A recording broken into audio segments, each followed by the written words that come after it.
Walker Wonkite. I'm already into the 420, damn it.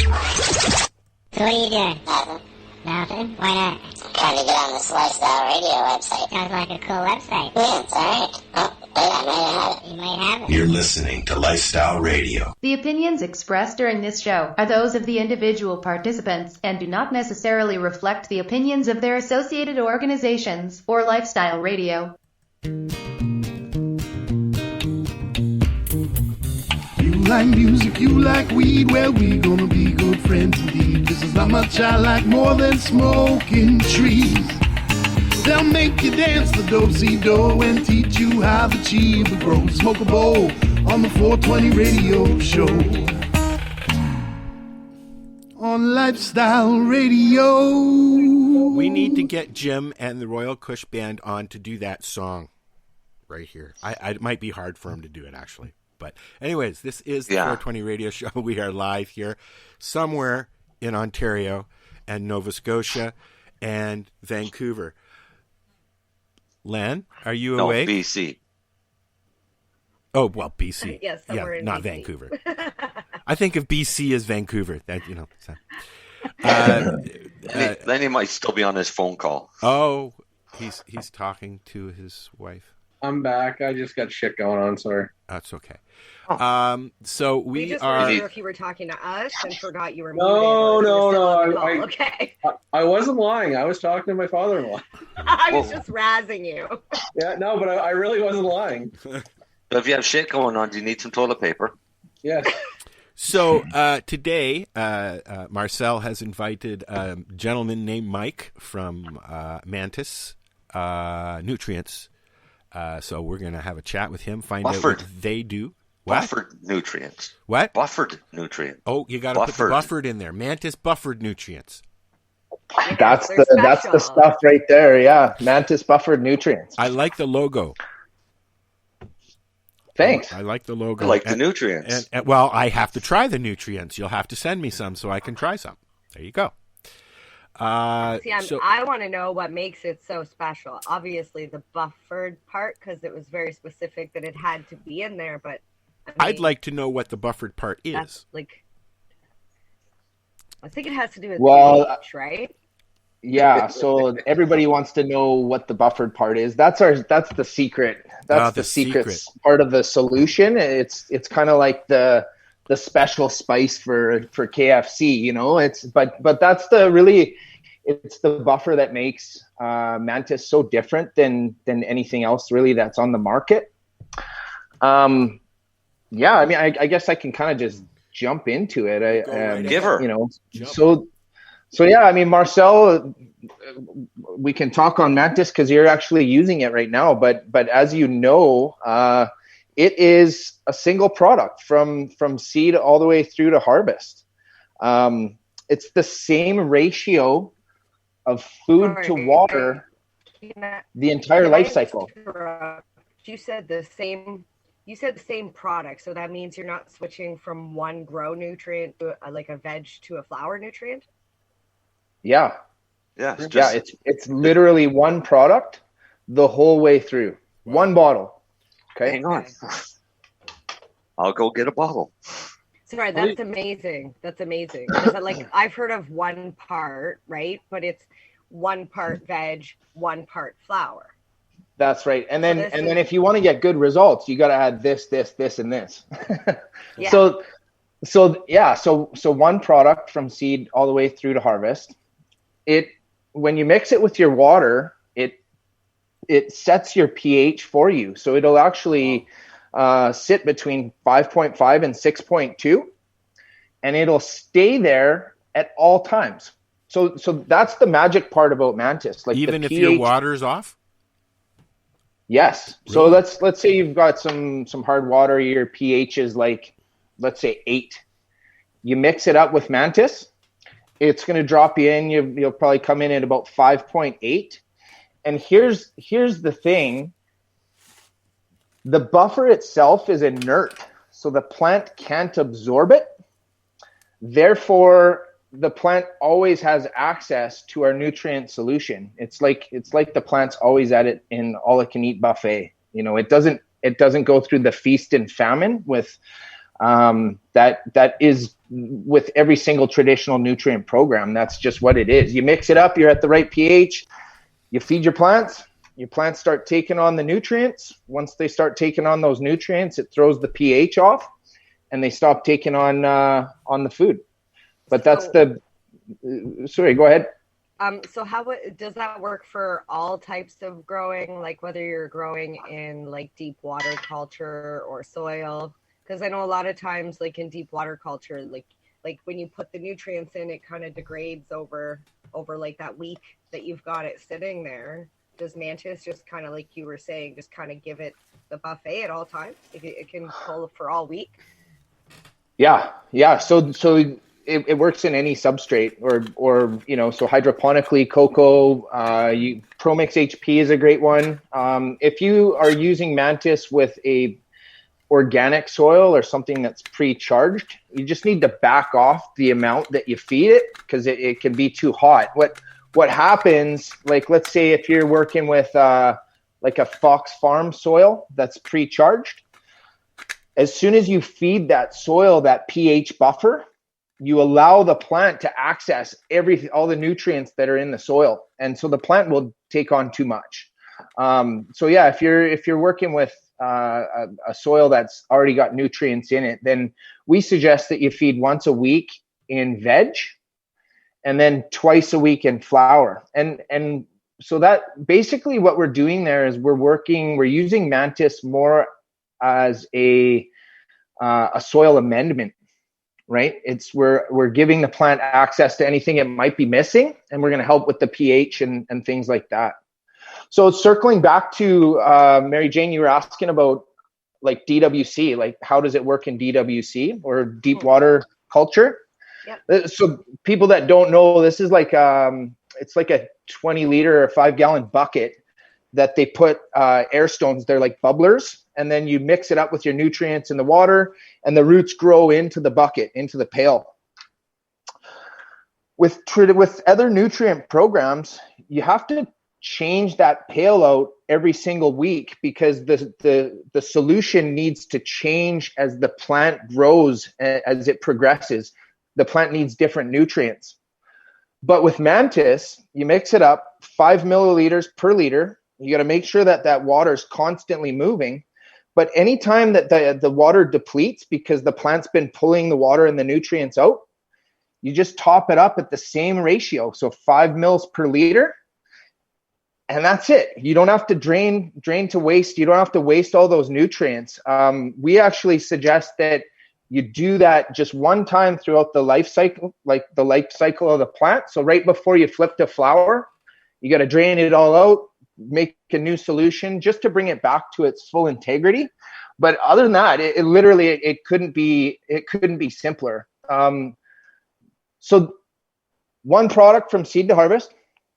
You don't have to pH your water ever, again, because it doesn't change, right? The plant's not able to absorb it, so therefore the pH stays the same at all times. On top of that, it's the same ratio of Mantis to water the entire life cycle. So if you think about this, like if you were a large-scale producer, you can tie Mantis into your irrigation lines, and it's the same solution that's going to your nursery that goes to your flowering room. So it's 500 parts per million always. To I guess like to have a good reference point for people to be able to understand how it works, I like to use the reference that Mantis is like it's like a synthetic form of aquaponics. So aquaponics is fish farming. So they actually, they use the excrement from the fish that becomes the nutrients, the fertilizer for the plants.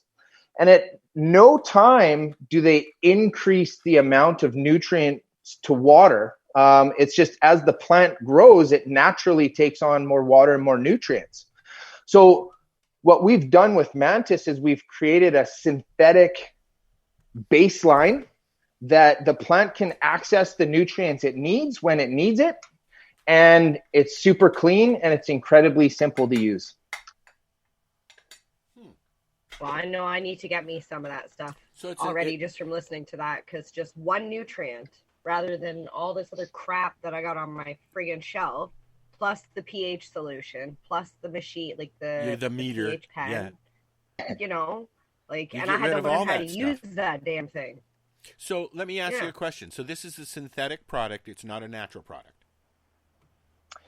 Yeah, so it's a blend of 12 different micro and macro nutrients. And then it's a synthetic buffer that, again, the buffer isn't absorbed by the plant. Okay. So I'm gonna say another thing here, Al, that a lot of people, well, they agree or they disagree, but I mean, we've done a lot of testing with it, but because we feed at 5 mils per liter, that's 500 parts per million, and even in flour, we don't ramp up the amount of feed that we're feeding to the plant. Okay. At 500 parts per million, the plant is actually able to absorb all of the nutrients that it takes on, and therefore we've eliminated the need to flush. It's an incredibly clean product. You can feed right up until the day that you're ready to harvest. So that takes a lot of guessing out of it. Like we always say harvest based off your trichomes and not the guesswork that, oh, I think my plant's going to be ready in 14 days. I'm going to start flushing now. That's the game changer, especially for new growers. This is of a new strain. Somebody who doesn't know what they're doing. Yeah, but this is what I've been pushing everybody on.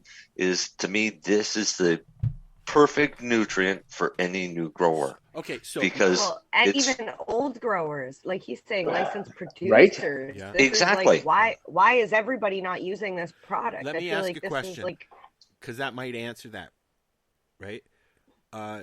What do you say to people when they say synthetics? Why it's not organic? What do you say to people? What's not the argument, but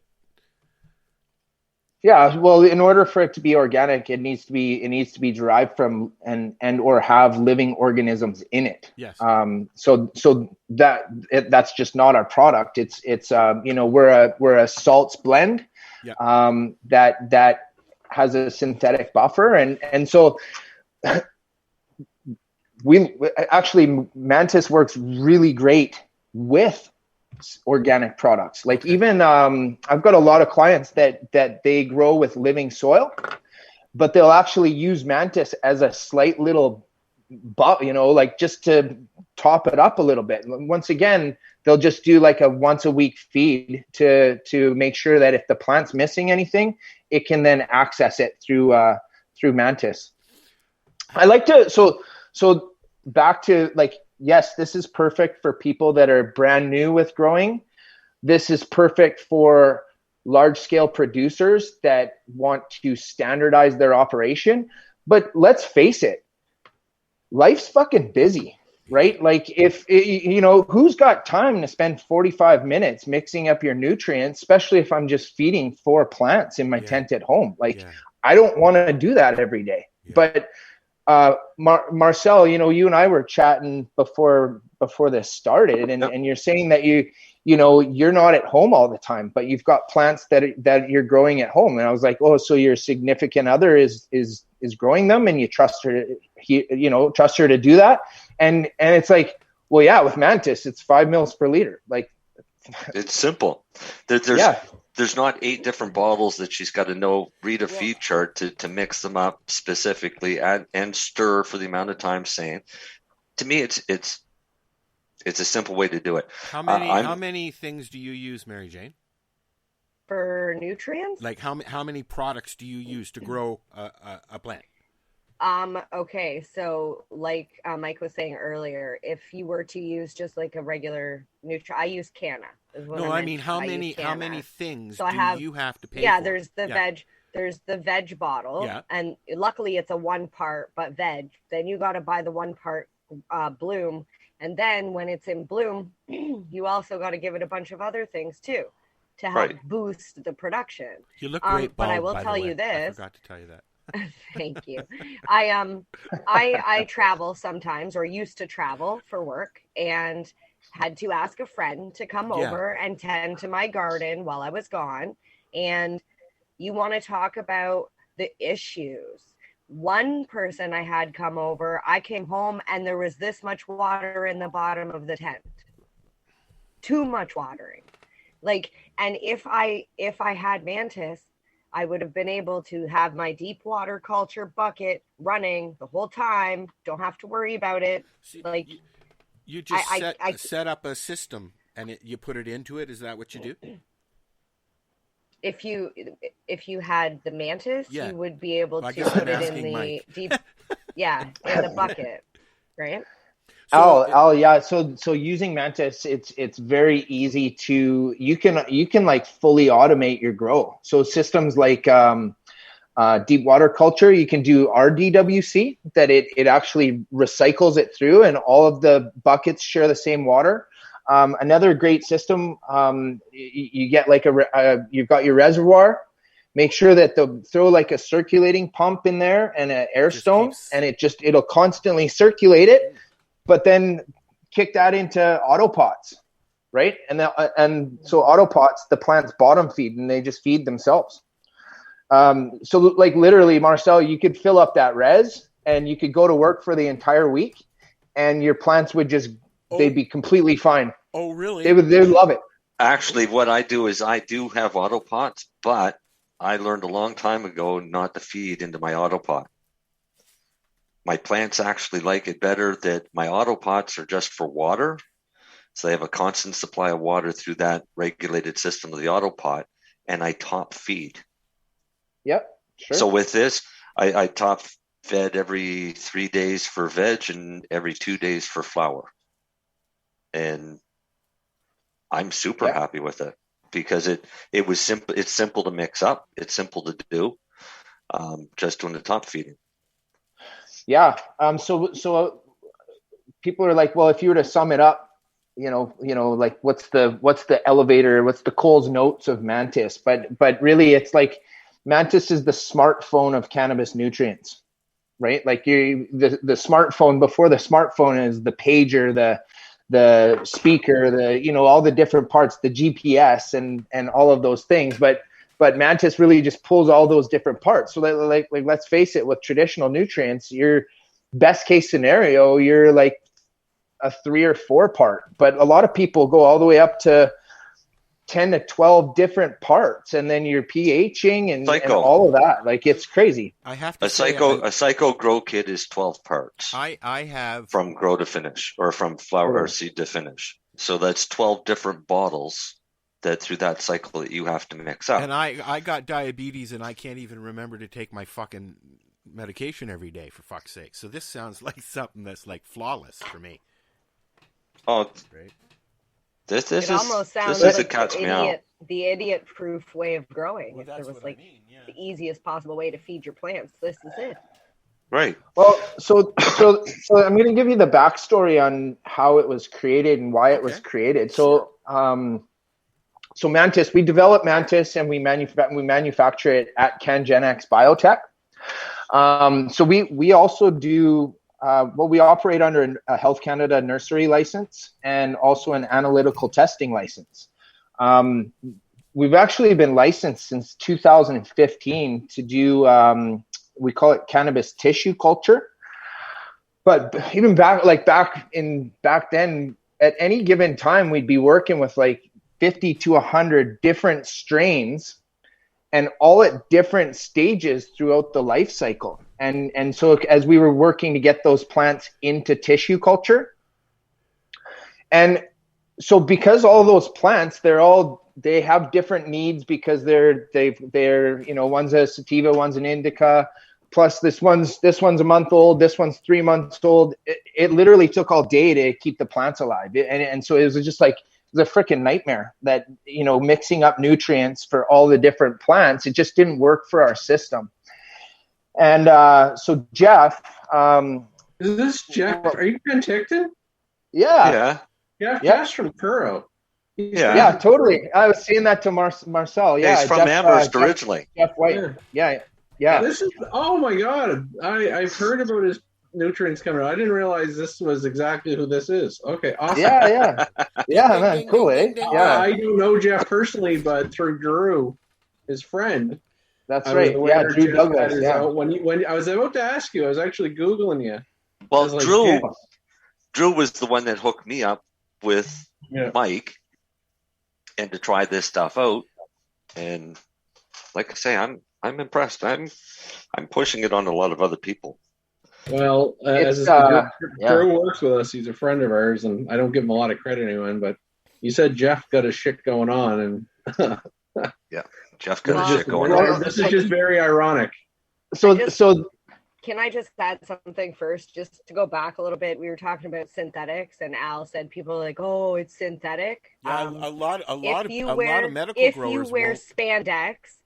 you wear spandex, Yep. nylon, polyester, any of those are you're synthetic. Wearing synthetic. Yes, but so a don't lot look of down medical on growers, synthetics. old school medical growers, you know who I'm talking about. They only want to use organics, but here's the thing: I'm hearing if it's truth that what he's saying, there's not going to leave any residue. Recently, had a friend last year. We all love him, Mr. Matt, who decided to use some Miracle Grow, and then through counseling with Marcel, he flushed it. Down the toilet. He won't. He won't do it again. No, he won't do it again. No. No. So we basically made him flush the entire system and then put in some actual nutrients. You were going to say something? Not saying that Miracle Grow's not nutrients. There's people out there that love this shit, but it's not made for cannabis. We have better technology now. That's why we have Mike on to tell us about this better, synthetic technology that can help our plants. Okay, so traditional nutrients, as I'm sure you guys are aware, like when you get into flower and you're following the grow chart, which is incredibly complicated, week 8, add this, and that, but you also know that the deal is to ramp up the parts per million. So it's ramp up, and a lot of people are ramping up the parts per million to 1,200, 1,500. I mean, that's crazy.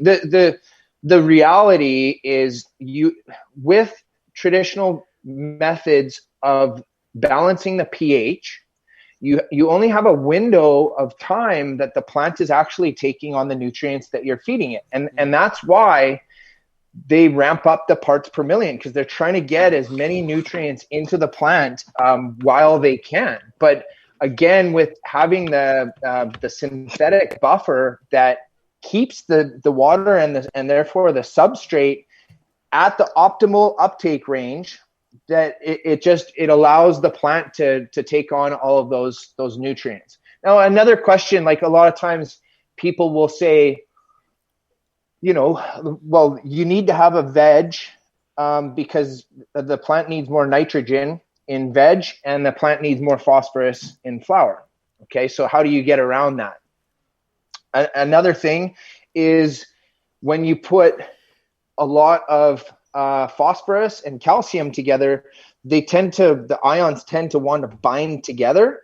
And that's when you actually get nutrient salts fallout. Do you guys know what I'm talking about? Like with salts fallout, basically, if you pre-mix and you let the nutrients be together with one another, the ions will actually bind to one another and they'll fall out of solution. They'll create like little crystals on the bottom of the solution and the plants won't be able to take it on anymore. So the buffer that we have, it actually works as, it keeps all of the ions kind of suspended. It's like they're able to be fluid and they're able to stay, the calcium's able to stay by itself as opposed to binding with the phosphorus.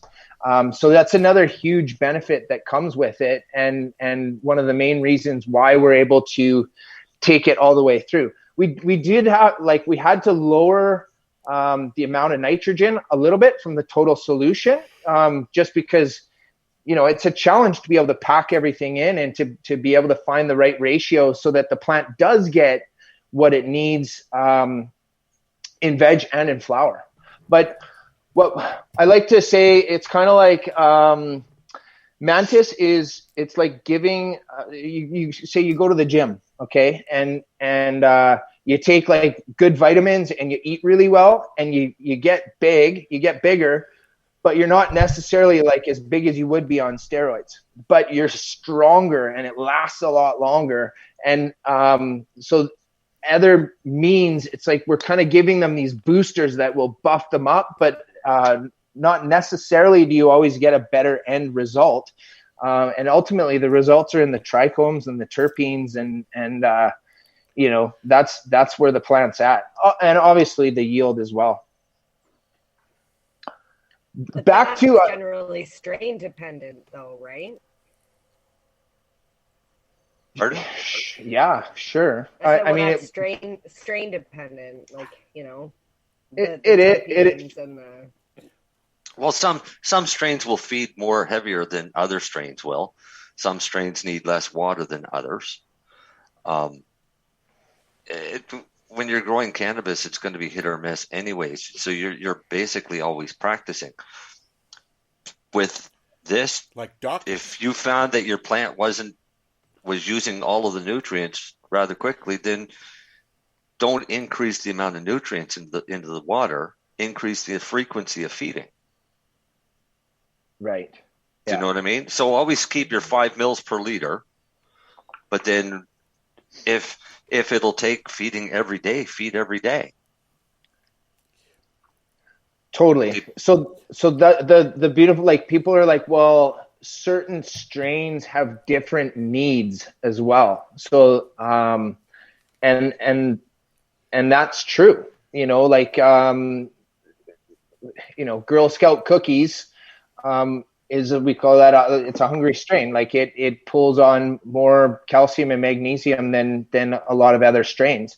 The thing with Mantis is, and having that pH buffer is the plant is able to take on what it needs when it needs it, as opposed to us feeding it what we think it needs when it needs it. So we're not constantly waiting to see deficiencies in the plant to figure out what we need to give it to bring it back to health. It's the plant's able to basically figure that out on its own, and so that's a pretty exciting thing.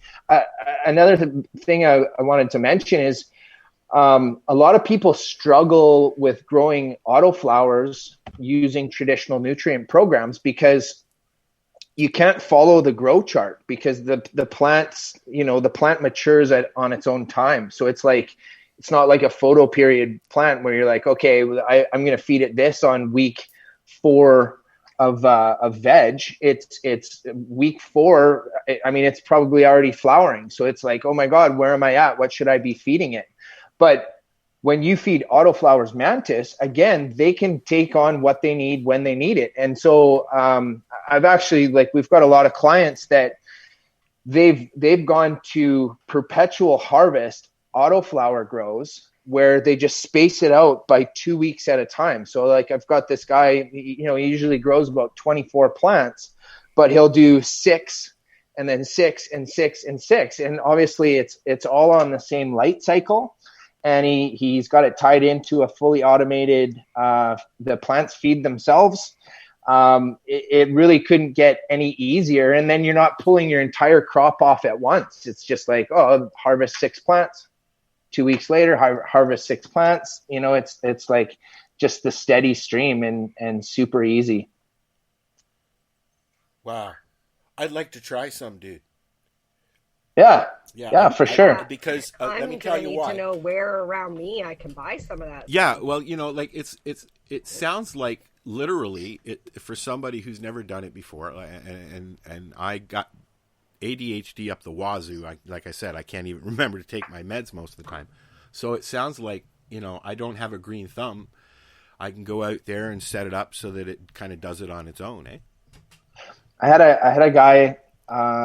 He just wrote me an email the other day, but he just said, I wanted to personally write you and thank you, as I haven't been able to go on vacation in over 2 years because I wouldn't trust anybody to water my plants.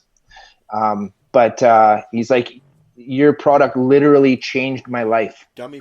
So it's like, that's freaking awesome. We got this other super cool this guy was sharing all these photos, but it's from his 80-year-old mom's grow at her house.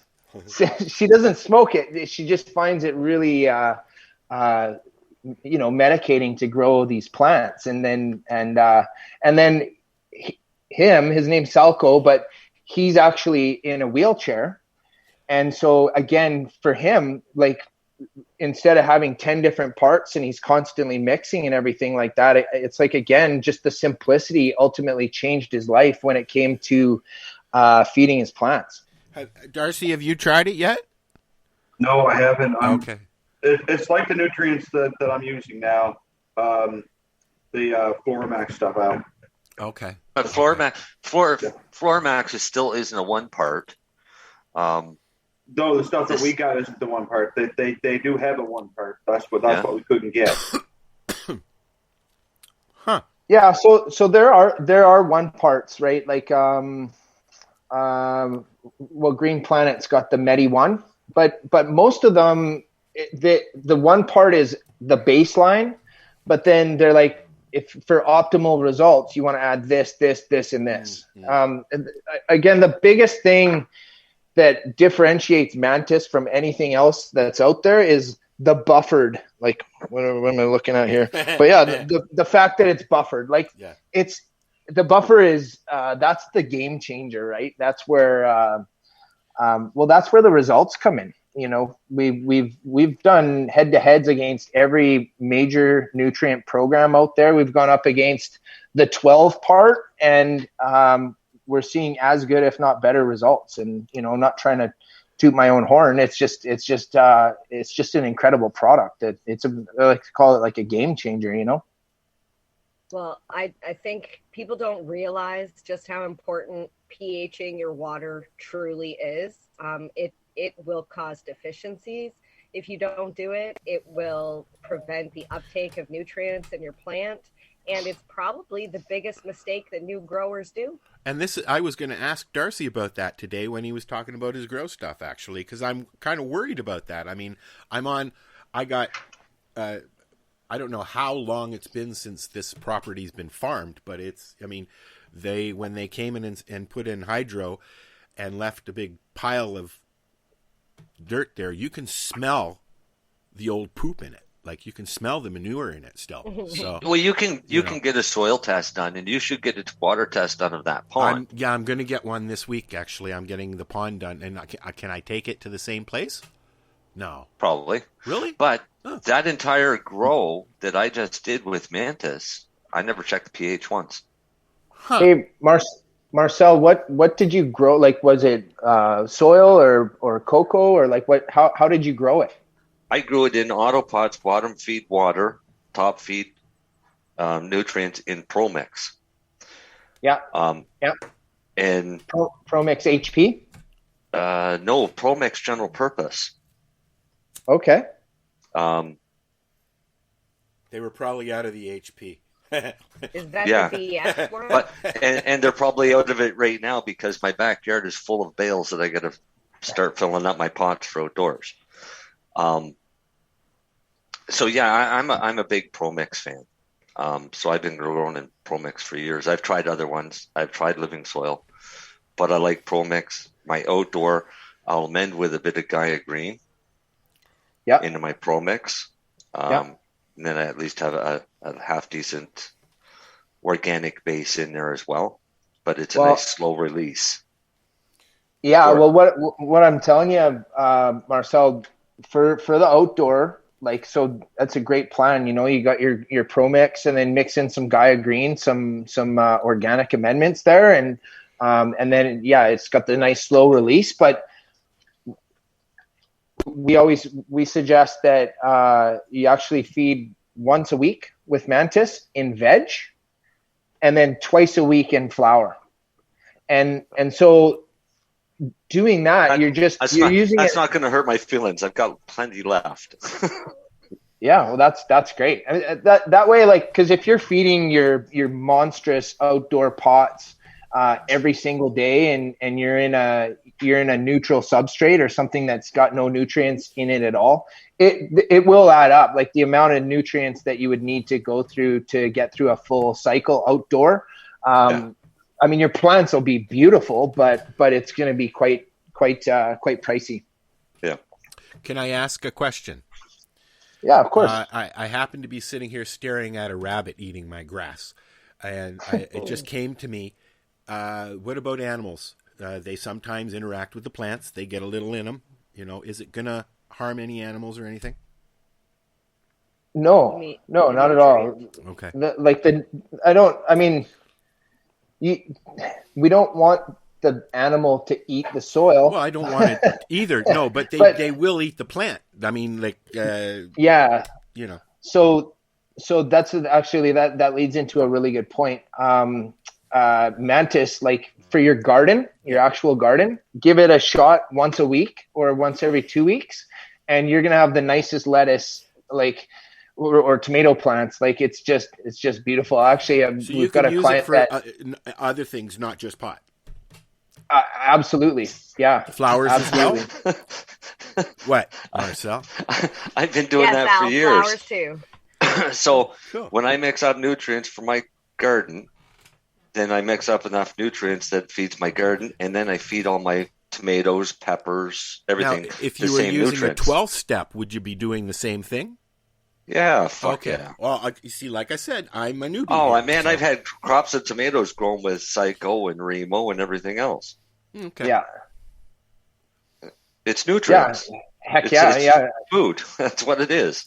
It's the best nutrients that are made, So actually, talking about that, so back to Jeff. So Jeff White, he's from Amherst. He's the CEO of Mantis and CanGenX. So he's a true plant scientist. He spent 17 years.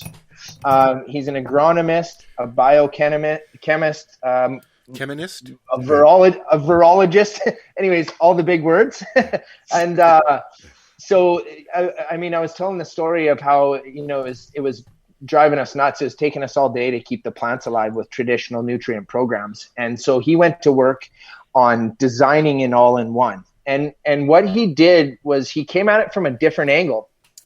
Instead of looking at, okay, what's working for everyone else, it's like, what are the closest genetic relatives to the cannabis plant?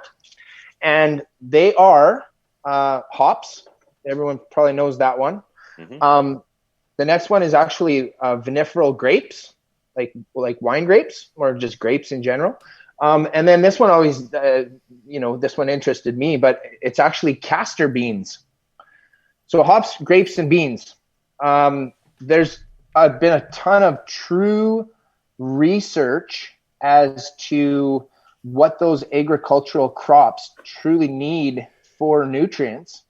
And so he took the breakdown of each of those, looked at the similarities between the three, and created 3 different all-in-one formulas, and then played with those. But then added the synthetic buffer that really that's what makes the product so magical. As again, it creates the gateway. It stops the nutrient ions from binding to one another, and it creates the gateway for the plant to always have access to the feed program, which is a beautiful thing. Yeah. Wow. How, you asked me like, okay, so how do I get Mantis? So Mantis Buffered Nutrients online. I wanted to share a code or a couple of promo codes for everyone that's listening today, and for any of you guys. But I can save you 40% off. So for your first time, write this down if you got a pen. But it's use the code first time and then number 1 right after it. And first time, there's no space, and they're all capitals. So first time 1. Put that in the discount bar when you're about to check out. That's going to knock 40% off the price. And then, thanks, Mary Jane. And then, so once you've done that, that's for your first time purchase, so you get to know the product. Unfortunately, you can only use that code once. But then I've got another code. If you order 4 or more bottles, you can get the same rate. And that's, so the number 4, and then or more, again, no spacing, all caps lock, and then the number 1 after that. So 4 or more, 1. Boom. Thanks, Mary Jane. Yeah, so that'll keep you at the same great rate. So yeah, that's that. We've got 1 liter is enough for 200 to 280 liters of water, which is it's a typical 4-plant grow. Depending on, if you want to grow a tree and you veg it for like 8 weeks and you're in a great big pot, well, then it's going to take you a bit more. You probably use one liter for 2 huge plants, but it's all relative, right? You're going to get about the same yield as if you were to grow 4 plants on a 4-week veg. Yeah, I was online checking out the price just before you started chatting about all this, and if you add up all the other stuff that I would be currently putting from seed to flower to harvest, you're looking at probably more than what your 1 liter bottle is going for. So yeah, thank you for touching on that. That's so for us, like, being an all-in-one, people don't understand that it actually literally replaces everything. And so they're like, how is it so expensive? How is it? I mean, so it's $99 is the full retail price. But that's literally the only product that you need. You don't even need pH up and down. You don't need to buy a pen. You're not adding anything else. If you really get into it, if you were to walk into a store or to buy things online and you're like, I want to grow 4 plants and I've got nothing, and I want to grow quality cannabis, it's going to cost you at least $120 to $140. That's just where it's at. We know where we're at. So Mantis, there's about 2 or 3 programs. Like if you were to buy the full program, way more expensive than Mantis. We're on the higher side of the average. But then again, the amount of time savings is, that's valuable. Like there's, what is your time worth to you? So it's not the cheapest, it's not the most expensive, but it's definitely the easiest. And it's incredibly consistent. Like I love troubleshooting with people, but I love people I would prefer people sending me pictures of their plants and they're like, oh my God, like my plants have never looked so good. And we get that all the time. That's my favorite part of my job.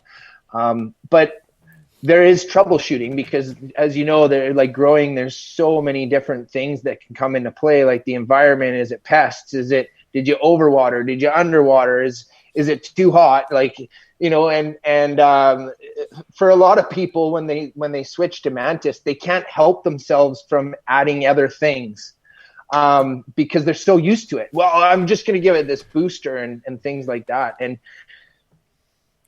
people, when you're using Mantis, you need to be very careful adding other things. Because of the pH buffer, it allows the plant to take on what you're feeding it. So we've designed Mantis to be everything that the plant needs. It was specifically designed for the cannabis plant.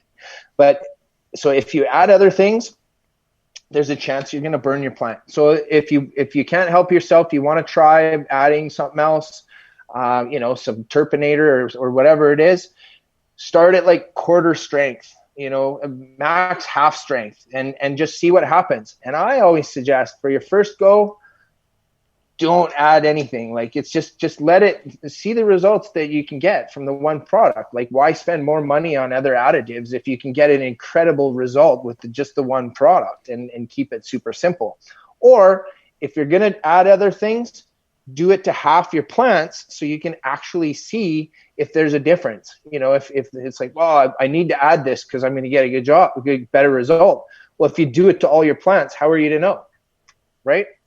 If you don't believe that it's possible to have clean white ash grape burning cannabis without flushing, then instead of just not believing us, do a side-by-side. Flush half your plants and don't flush half your plants. It's as simple as that. We love all the trials and things like that. And you know, people that they're like non-believers, you know, it's like, do a side-by-side. Do your favorite nutrient program, and then do Mantis right next to it. And at the end of the day, like, the proof is in the pudding. And I'm not going to say that we beat out every single program every single time or things like that. Like, people get really accustomed to their grow programs, and the nutrients that are out there, they work and they work great. It's just Mantis is easier. So what's your time worth to you? That's you know, that's what we're all about.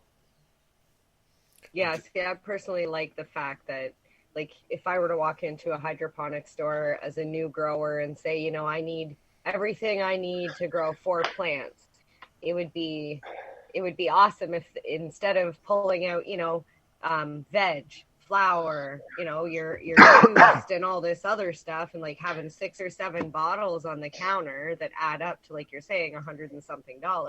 It'd be so much nicer for them to pull the Mantis bottle, the one bottle, stick it on the counter, and be like, "This is all you need. Do 4 plants, start to finish. Come back next year for the next one." Like, totally. So that's a win for me. But it's also like I have battles with that with the hydro shop owners. They're like, well, why the fuck would I want that? Because my job is to be a consultant to these people and to teach them how to grow with all these different parts. And when they have issues, they come back to me, and there's value to that. Whereas your product is so simple, why would I want that? And certainly this isn't with all the stores or anything like that. And but it's I get it. It's you know. I would say, Mike, for everybody that says that to you, explain to them that time is money, and that every time that person comes back and takes their time asking questions, it's costing them money that they could be making more sales. Oh, for sure. Another great point is, like, to bring in Mantis, it's one product. You know, for a store to bring in a new nutrient line, it's 10 different products. It's a huge investment. And it's a huge amount of real estate on their shelves, where you can fit like 12 bottles of Mantis in 1 square foot. And the amount of profits that store is going to pull off that is far greater than probably 98% of all the items in their store. So there's a lot of arguments that can go either way. What I will say is that, you know, we launched commercially about 2.5 years ago, and the calls. So originally we were going to work with a wholesaler, and because the wholesaler is tied to all the different stores, and the stores can order from the wholesaler. But what we found is that because it's such a unique product, you know, the stores weren't able to explain it to the same capacity that I would be able to. And so I found that it actually made more sense for me to be making the calls to the stores to be able to explain it to them, because a lot of the shops in the beginning, it was like, yeah, no, it's an all-in-one from seed to harvest. And they're like, I don't believe you. That's not possible. You know, and so it literally, for the first year, it was like, can I send you a sample? So it was like, we send out thousands of samples of Mantis to get them in the skilled growers' hands. And now it's so nice because, you know, like, I made a call to a store on Conception Bay in Newfoundland, right? Like the very tip of the other side of the country. And I phone him up, and he's like, dude, it's crazy. You just asked me about that. Like, I just had 3 different customers come in and ask me about Mantis this week. I'm like, that just made my heart feel good, right? You know, it's like coast to coast. We've got that. You know, we just did our first sale to the UK, and yeah, we're starting to trickle into the US a little bit. So yeah, it's been fun to watch the brand grow. Awesome. I'm testing it right now. What it'll do. I'm testing it right now because I want to see the ash. I broke a branch off last week by mistake. We can't see what you're doing, by the way. I'm smoking a joint. That's all I'm doing. Well, you got to fix your camera. We want to see. There it is. Smoking a joint. Do you find Mike? Do you find the U.S. market a tricky one? Yeah, so we're super slow launching into there. We're actually so it's an online sales platform that sells in Canada that is just made the move into the U.S. So basically, we're just directing people in the U.S. to there. We're not aggressively going to direct to stores because there's a lot of challenges that come with selling to the U.S. with knowing which where it's legal to be selling and where it's not. So we're very apprehensive and just we're not jumping on that really quickly. I find them pretty. I find them guys down there. I find the big growers in the States are pretty set on the nutrients that they got, and it's pretty hard to change their mind. Well, you know what? That's the same with growers anywhere, though. I was going to say that's the same thing here. If especially like talking to a large scale producer, let's talk about churro cannabis. Well, I would love for you guys to use Mantis. It's just you're already using a different nutrient program. So in order to change over, it takes a lot, And so what I've been finding, because we do have large scale growers and quite a few micros, it's the ones that we're actually struggling or having some issues with their nutrient program that they come to us looking for something simpler, and just boom, it just standardizes their whole operation. So that's a thing. Looking to the future, the Canadian government's really going to be clamping down on environment, like how much water usage are you going through, what's your electrical usage, things like that, and it's going to come in a form of carbon tax.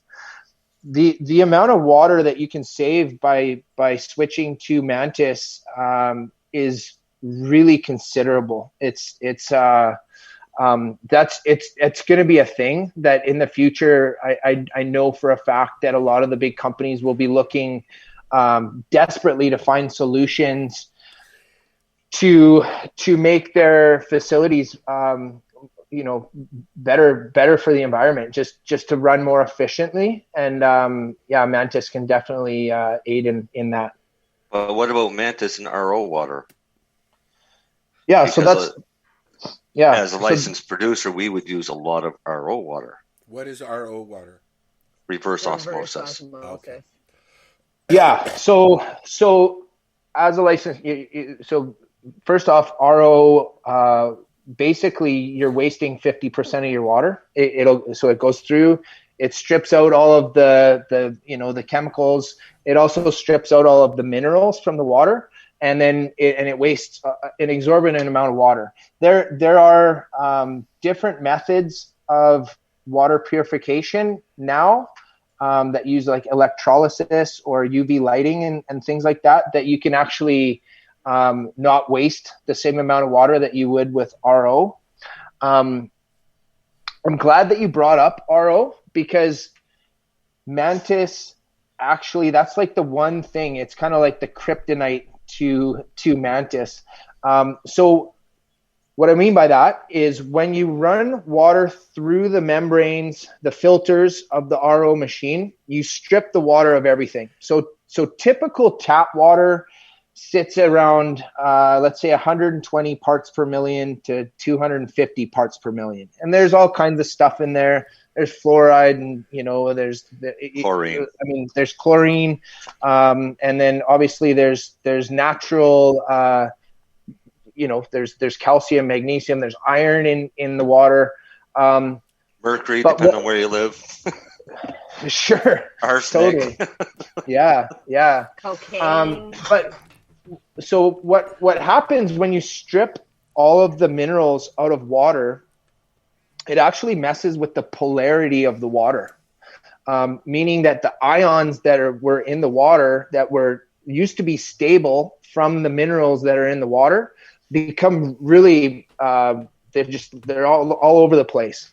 And so when you add Mantis to RO water, what happens is the pH buffer actually works to stabilize the ions.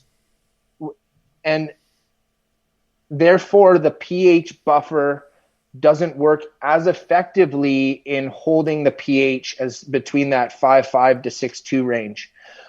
There's simple solutions to that. So you can most RO machines, you can get a cartridge that it runs through and it actually adds minerals back into it. So it's just called a remineralizer. Another solution is you can actually just add a little bit of CalMag or calcium magnesium, bring it to about 125 parts per million. That stabilizes, or it basically like or it stabilizes the polarity of the water, and then you mix Mantis with it, and it'll hold really strong. Can I ask you a question? Yeah, please. I have a pond on site here. Awesome. I am going to have it tested, but if it comes back and it's not so great, can I still use it using something like that? Like using something like Mantis? Buffered nutrients? So we actually suggest that people just use tap water. Like pretty much all the municipalities. And yes, sometimes there can be a little bit of chemicals in there, but it's not enough to really affect your plant. This is a protected water zone, so this whole area, like I'm almost in the Kawarthas, right? So the water here is drinking water protected. Like you can't put a shitter beside a pond, that kind of thing. You know what I mean? Right. You have wells in that area. Yes. You don't have municipal water. Yes. Right. Yeah. So sometimes well water, it's a good thing that you're getting it tested, because sometimes there can be like a lot of sulfur in it or something like that. And, that's going to affect, it could affect the plants. Okay. Here's a really simple solution to home growers. Go to Canadian Tire or something like that. Pick yourself up anymore. Well, yeah, I forgot. I'm in BC, so like we're able to go everywhere. We're super lucky, but we're in Ontario. We haven't been able to go shopping in months, dude. Yeah, that's crazy. But when you can, or you can order this online, but you pick up an RV filter.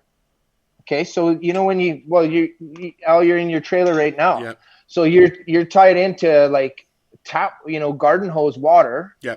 That you probably don't want to drink that. But if you actually just put up a simple RV filter, it's a carbon filter, it's going to pull out the majority of the nasty shit out of that water, and you're going to be able to drink it. It's the same thing for at home. There's one here or not, but I'll look.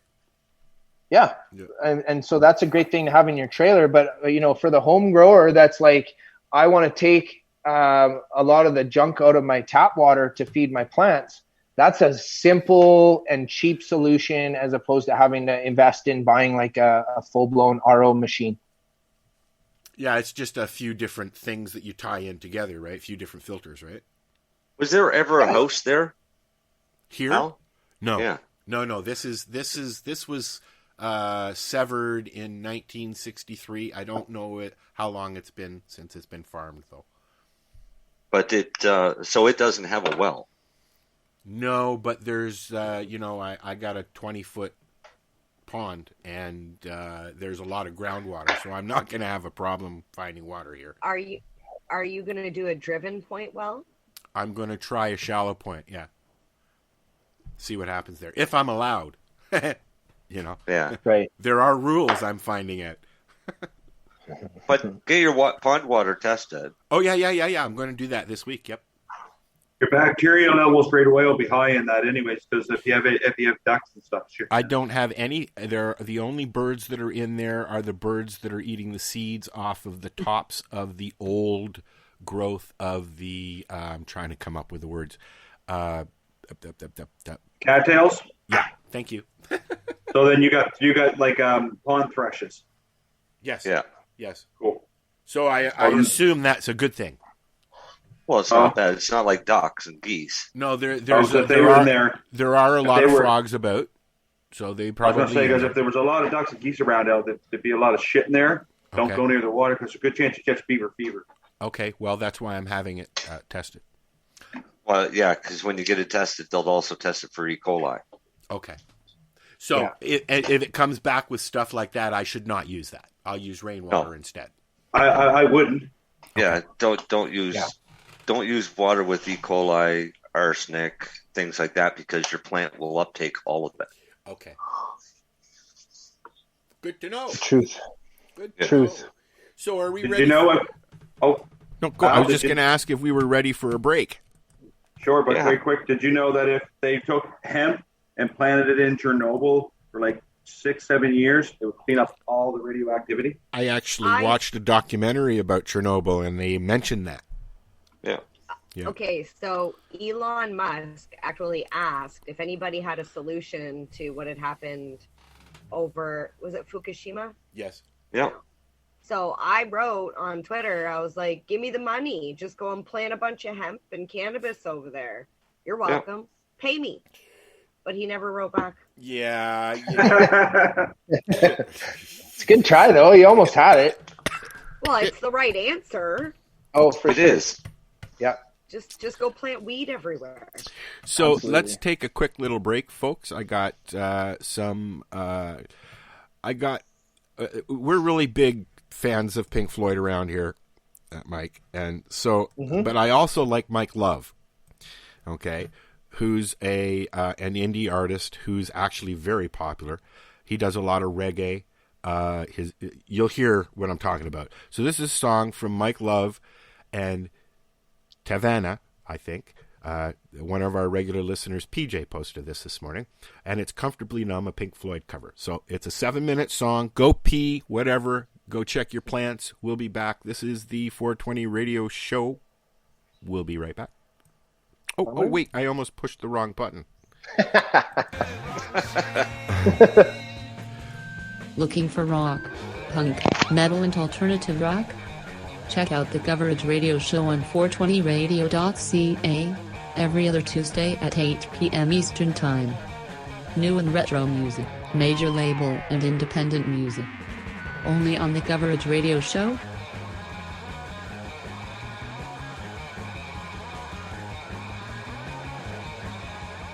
Hey, this is Cheech. And this is Chong. And you're listening to Lifestyle Radio. What is it? Lifestyle Radio. Say it one more time. 420 radio? Ooh.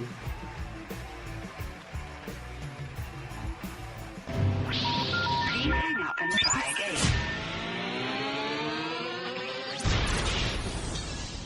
You're listening to Lifestyle Radio.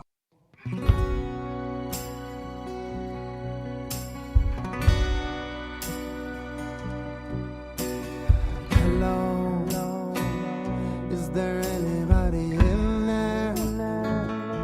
Just not if you can hear me.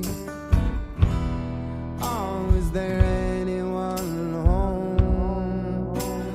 Come on, now I hear you feeling down.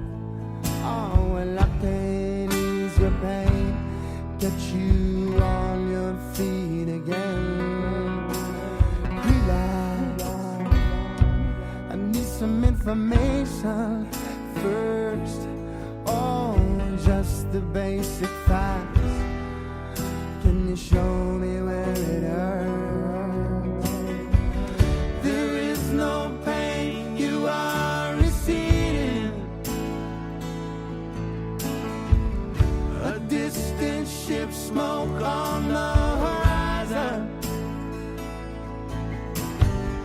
You are only coming through in waves. Your lips move, but I can't hear what you're saying. When I was a child, I had a fever. My hands felt just like two balloons. Now I got that feeling once again. I can't explain, you will not understand. This is not how I am.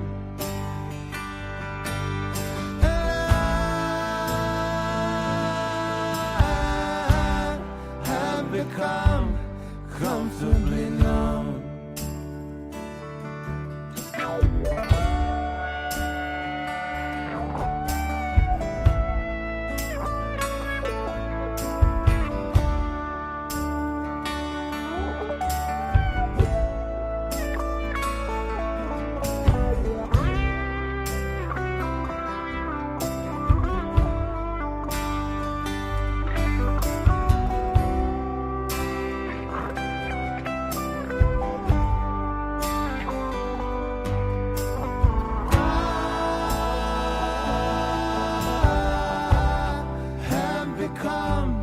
Comfortably numb.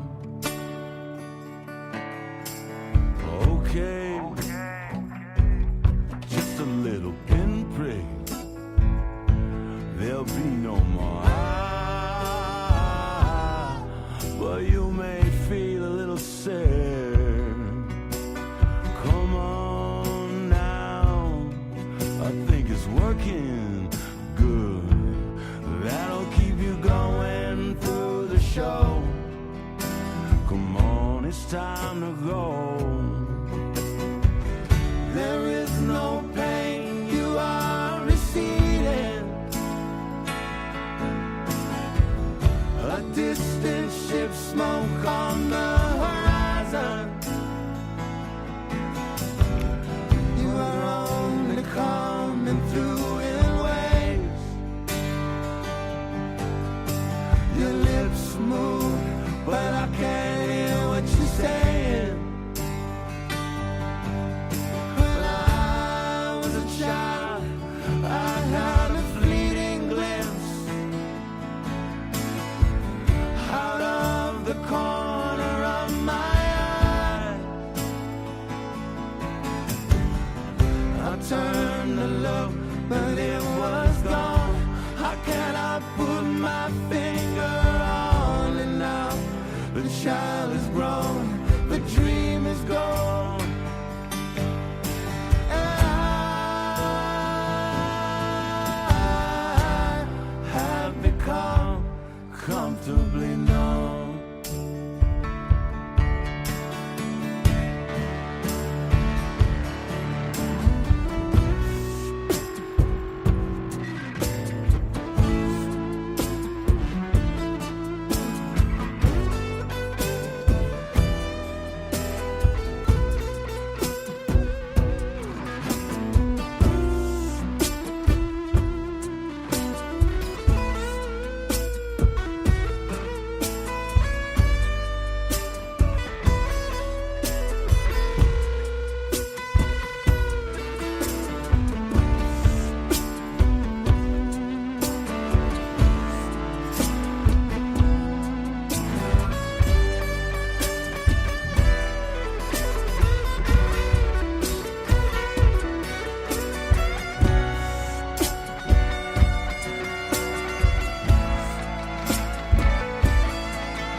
What'd you think of that, Marcel?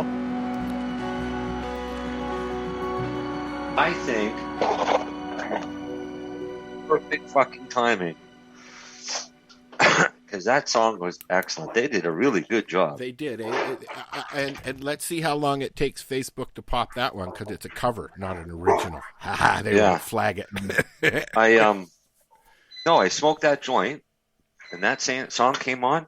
That was just perfect timing. Yes, I was enjoying that and chatting with Mary Jane. She's looking at my property. Stop showing my property online, Mary Jane. All right, so now I made sure that we didn't show coordinates or anything. I got pictures everywhere of this place on here. So. Did you see? I sent you a screenshot of what you see when you go on Google Earth and look at my house. Yeah, I'm looking at that. Yeah. Yeah, you can't see anything. My whole house is blurred out. So I was going to say something. Is Darcy back? Well, you can't see. You got to open your eyes. No. They're all across the top, so I've got to move you. There's so many people Go in to there. gallery view. No, because then I got to look at everybody. No, here. Hold on. I had Mary Jane on because she's prettier to look at. Oh, game changer. Not just that makes it better. Come on. Here, we'll do the gallery for a little while. No, but I was going to say. Oh, we got an echo going on. We have an echo. Wow. Do we ever? Wow. That just started on its own, man. Somebody's volume's up too. Oh. I don't know what it is. It's fixed. Did it fix? It fix itself? Sometimes it does. Can I ask a question? I had a question I wanted to ask the LPs in the room tonight. Is there a certification given to master growers? No, it's a made-up title. Is it? Okay, so it was okay that I like master He's a master grower. I was at one point for fucking sake of fucking Health Canada. I'm a masturbator grower. There's no such thing. I actually, no offense to the master growers out there, I find the term just kind of arrogant. I like head grower or just master. It's just arrogant. It's like celebrity. I prefer the term OG. Any term master, like I think like your head grower, or like just the term master is just arrogant anyway. But you know what? Okay, 10 years ago, Len, even 5 years ago, that was a title that everybody respected and stuff like that. It just happened. But I get what you mean, because it's a title that was used it's a in made the black up title. market. But it was used in the black market. Yeah. It basically it's a grower that has experience of growing cannabis. But when are you deep water culture, what soil, whatever? As Mary Jane said, what makes you certified? There's no real. Yeah. Well, it's there's nobody certified, but somebody that's got experience of growing in all the different styles and can do it proficiently. Is there a certification for master plumbers? Grower. Is there a certification for master plumbers?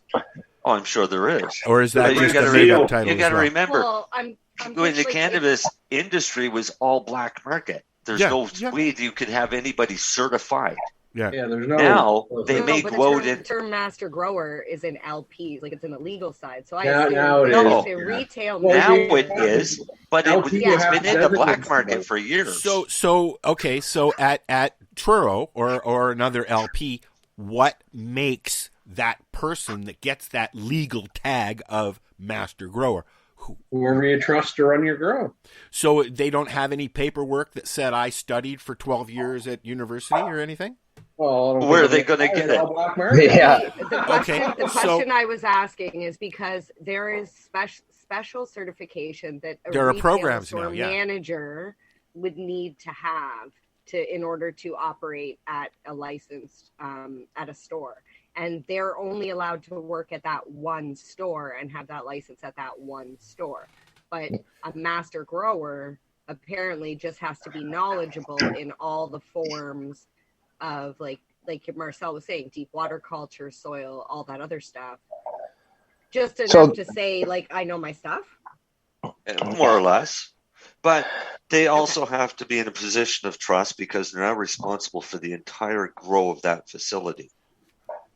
So, it's still the legal framework is still so new that they call him the master grower, but yeah, there is no true certification or framework or hoops they need to jump through. Like it's kind of deceiving. If you're running a large restaurant, then you're typically a trained chef if they're going to call you the chef, right? Where that just doesn't exist yet. I think they're head chefs too, by the way, not master chefs, are they? Are they master? Well, unless you win Master Chef, but yeah. I just find the term master. I find the term master arrogant. Doesn't matter what industry. I so concur. I have I asked because I have my can sell license now, so I'm can retail, like I can go into a store and sell cannabis. But if I want to be a master grower, there's no like certification that I have to go through. I just have to learn. I'm sure over time it's going to be a cash grab anyways. They're going to put up courses and people could get certified as master growers or whatever they want to do down the road. But really, if you look at it, the majority of the micros out there and a lot of the LPs, their master growers are ones that have grown in the black market. Mm-hmm. Right? Well, then technically, would you not be a master grower, Marcel? Same with Sure. Darcy and Lenny. Sure, but and I'm Dale, not the master like- grower, because master grower in the legal framework is a title position. So you have like you assistant have the manager. president, vice Like president, CEO. master grower. Yeah. Okay. Right? So the master grower is signed on with Health Canada as somebody being knowledgeable about cannabis, as well as being responsible for all that cannabis. And being in the position of the master grower. So technically, if you the don't master have grower, a job at an LP as a master grower, you shouldn't be calling yourself a master grower. No, they should. Honestly, but- the right term in the LP space should be the head of cultivation. But master grower was used before LPs were around. So why So what can't you're they saying still is use master grower? Okay. Yeah, but Right? honestly, the terminology is stupid because honestly, it should be just the head of cultivation. It's all about responsibility and documentation. It has nothing fucking to do with how good the plant. They don't give a fuck if you can grow the plant well at all. But I see what Marcel's saying. If you're not in the legal framework, like if you don't work for an LP, but you still have the knowledge of a master grower, you're not going to call yourself the master production. Marcel, read what Hillary said in the chat, please. They want you to have an education in horticulture and biology, natural sciences, etc. At least that's what I've seen in help wanted ads for regular greenhouse, let alone cannabis. Yeah, and a lot of places want that. If you're going to hire somebody, if I was going to set up a greenhouse operation, I'm going to hire people that have agricultural degrees, right? Because it doesn't matter what I'm growing, whether it's tomatoes or cannabis. I'm still going to want some of those ones there with the degrees. So you see, this is why it's shocking to me, because I mean, you can go out and become an agriculturist, a horticulturist, all these different altruists, and yet the government doesn't require that. Adulterist. The government doesn't require that to be labeled a master grower.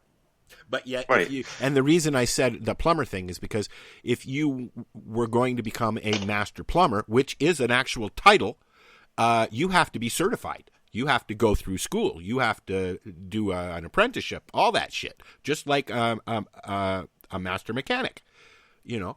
Right. Don't worry, Al. All the schools are trying to create the program. No, I realize the programs are already. Eventually. Yeah, I know they're already there. I mean, there's a master grower will also go through an apprenticeship. Yes. Eventually. Okay. Yeah. Well, you would think you would want to. Even the ones in the black market that are considered master growers, they went through an apprenticeship, whether it was on their own and learning by trial and error. Somebody always teaches. There's always a rabbi out there teaching people, right?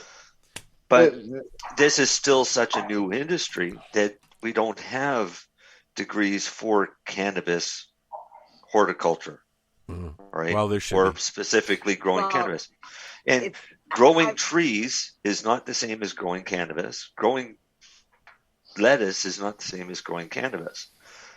And you can say all you want, yes, they're just plants. I remember that. There was an LP that hired a master grower that was knowledgeable in something other than cannabis and didn't he was do a tree so farmer. well. He was a tree farmer. So well. I heard it was lettuce.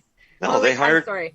I agree with Lenny. To me, just the term master grower, it touches like a Master Yoda type feel, and I feel like I don't want to call you master. Yeah. I know you're knowledgeable. The only time I appreciate the term master is the Star Wars universe. How about that? Right. Yeah.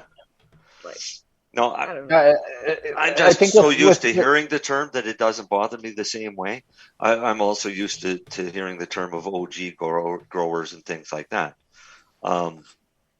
But people like Darcy and I, we don't have a degree in growing cannabis. But you've probably But we got could more- teach the fucking course. You could right? probably, yeah, I was going to And say, you could probably teach honestly, the course, I was at, like Al, you were saying about like the schooling and stuff. Okay, so I just went through to get my can cell, and for example, one of the things they teach you is the difference between like you have to educate the customers in the difference between sativa and indica, and indica provides the couch feeling.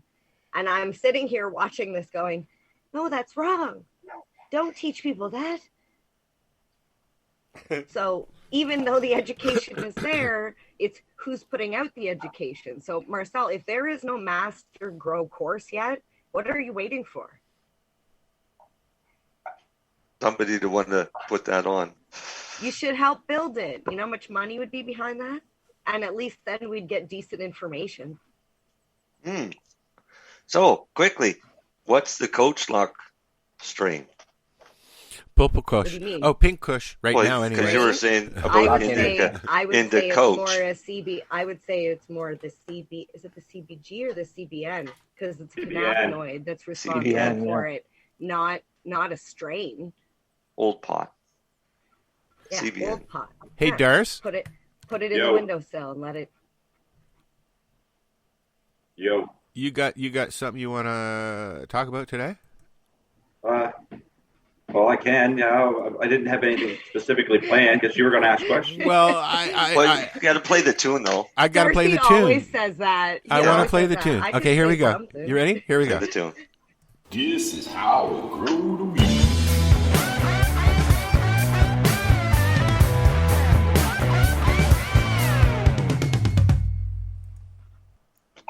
Take it away, Darcy. Question now. Yeah. I forgot. Actually, I remember some of what it was. It was Okay. about your soil and your pond. Oh, okay. Well, we kind of talked about that. I was wondering if the old growth that's in there is going to cause issues.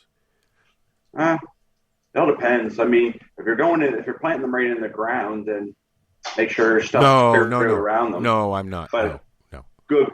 I was going to say good because if it's your first go around, I prefer if you grew in a pot. Yeah, You have a little more control over it. Yeah. You just got to remember that hot summer days dry pots out really quick. Well, I noticed that today because I put the little guy out there when I got here, and halfway through the afternoon, because it was humming out here for a little while, it was dried out already, right? And then it rained. So, Darcy, can you make a pot yourself out of bales of hay? Me and Marcel is kind of dealing with this. Not hay. Not hay. You're not growing potatoes. Okay, but can you use something to create a pot so that way it's still above ground without actually digging So you want down? to use full bales. Well, I want to be able to create my own grow space. I don't want to buy a big bag. What are those grow bags? Yeah. I don't want to buy a grow Then just bag buy a and cube then- of soil. Buy a cube of soil and cut the top off it. Oh, the whole bag of Promix? And just stick it in there. Yeah. So or lay it on and fluff it, but you got to fluff it up. You can't just fluff up the one area because you got to remember that's compressed at like I forget it's like 5 or 10 ton. They compress that stuff at. It's an easy trick to do. Okay. All you do is you take the bale of Promix and get an empty bag, cut the bale in half, right, in the middle, and flip the two ends up. Poke holes in the bottom of the bags on the two bottoms, right, because now top has become a bottom. So you have two open ones. Take out about a quarter of the soil, and then with your hands bust up the rest of the soil and dig right down to the bottom and bust it all up. Now you have two pots, plus you have a bag of soil. But what if I want to go bigger and do the one whole plant in one thing? Then lay the bag on its side. Okay. Cut a slit into it. Dig out about a quarter. Yep. And then bust everything up with your hands. Okay, I'm going to do that. And when I say your hands, I mean your hands, because you don't want to poke holes in the side of the bag because you don't want it to rip open. But you want to poke holes in the bottom of the bag. So it drains. Yeah. Water's got to be able to you get don't out. want to drown your plants. If you get 3 days of rain and you've got bags full of water, right? I'd hate for you, MJ, to get a... Will that work as well as the bag? Pardon me? Will that work as well as those bags that you were telling me to get? Yeah, they'll do the same thing. Al, what you could do is if you had your water tested, you could actually put your plants near your pond so they're like on the edge of the pond, and they've got a constant feed of water all the time. There's no way to do that over there, unfortunately. It's all very hilly over there. Like I can't walk up to the pond, but in one spot, maybe 5-6 feet away. Right? Have you walked in? So you've never walked into the pond? You can't, dude. You can't. Why not? Because it's fucking deep. How do you know? If you haven't walked into it? I've been told. We just were told. If you're afraid of the pond, how do you know it's deep? I don't know. I got to go find out. Haven't I got. saw- The only way I to saw find the- out, walk. What's that? I saw the coolest. I saw the coolest thing the coolest thing the other day. There was a blow up inflatable dinghy with like an ice cream pail lid, and then the rock wool with the basket. Basically, someone's testing it out, but they've got a cannabis plant kicking out on their little floaty that's just floating around their pond. Really? So depending on the quality or the amount of nutrients and organisms in the water there, that could be pretty successful. I mean, a it's lily probably pad can do it'll it. get windy and it's probably going to get knocked over. But I was like, props to you. That's pretty awesome. I hate for it to be top I'm heavy thinking and about- all them butts go in the water. Yeah, if it gets too heavy, it'll just sink the whole thing. No, Yeah, I wanted make to it show- a bigger pontoon type thing. I wanted and to put show you guys autoflower. Go ahead. Tissue culture. Here, hold on. Let me Yeah. put you on feature here so we can see it here. Where are you? Here you are. Here. There you go. Yeah. Oh wow. Nice. Yeah. Is that immersed in something, or is it just in a container? Yeah. So the tissue culture. First thing we do. You should have told everybody it's Mantis. No, this is the other stuff that we do at CanGenX, as well as we do molecular testing. Well, like we do sex testing, and then we also do virus and viroid testing. But with our tissue culture, what we do is we get the genetics in, we test them to make sure that they're virus free and viroid free, and then we get it into tissue culture like that. And the cool thing about tissue culture is you can ship, like we can actually ship plants all over the world, because once they're in there, they're certifiably sterile. Like it's a sterile vessel. It's like a stasis thing that we see on those sci-fi movies, kind of thing. Yeah, totally. Like growing. You know that like they talk about building a space station on Mars. Yeah. They would be sending out all kinds of different like carrots and potatoes and probably cannabis in tissue culture. So it's in vitro. Yeah, it's basically in a sterile environment. And yeah, so it kind of made me think about it when you were talking about like master chefs and where there's probably going to be some kind of schooling and some sort of certification that comes with that. With any agricultural commodity, like for example, potatoes, because disease is so rampant in potatoes, there's actually levels of certification. Like farmers that grow mass scale and sell commercially, they can only use certain grades of potatoes. And to start off, you actually have to start from tissue culture so that you can confirm that you're starting with a clean and sterile starter material. Really? Yeah. So for us, our tissue culture, we call it certified Stalk. And we say that it's certified because we test it first. We make sure that it's virus and viroid free, and then we get it into the tissue culture. And then if we were to ship genetics to you when you receive them, it actually poses zero risk to your facility because there's literally no chance that there can be contact with pests or bacteria or anything like that. The way that we know that it's bacteria free is because those containers are actually kept at room temperature, and there's obviously moisture in there. And if there was any bacteria, that moisture would show signs of mold or different fungus or different signs of different pathogens. Huh. Really? So if I had a plant, say I had a facility, I had a single plant that it was the only one of its kind. Yeah. I could send you some of that plant, and you could turn around and make me a million clones? Yeah. So what I would do is you would grow it into a mom. Yeah. You would send me about 10 cuttings of that plant.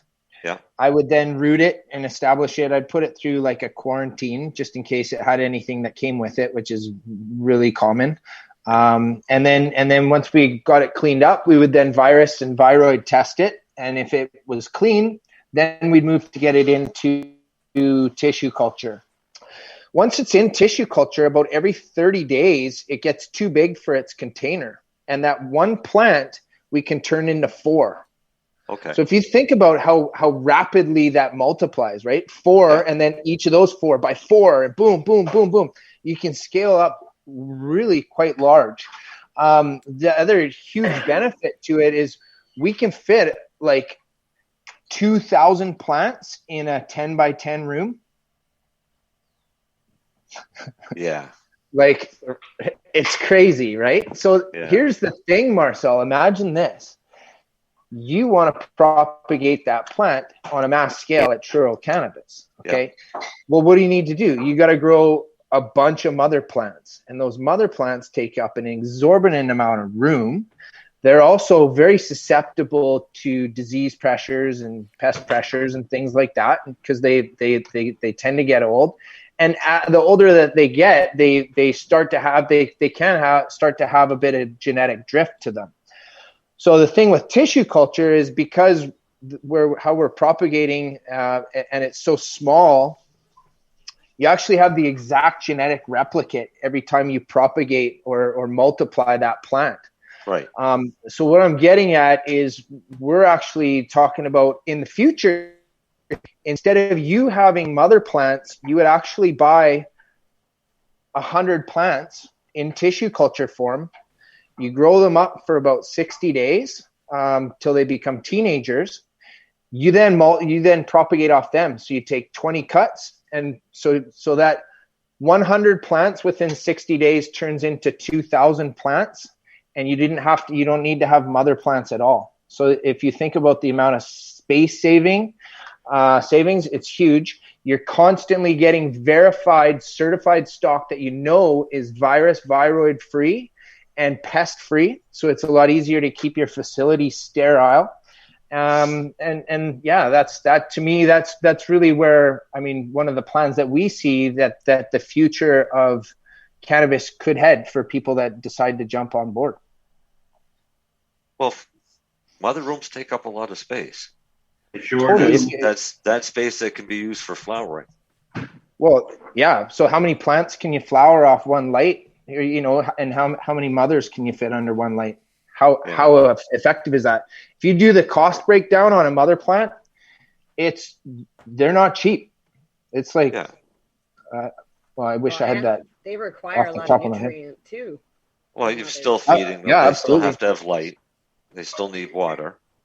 Yeah. A lot more water than those, like even. Well, it's a bigger plant. Yeah, so that's actually one of the things that we've been working on is we get LPs to send us their genetic material.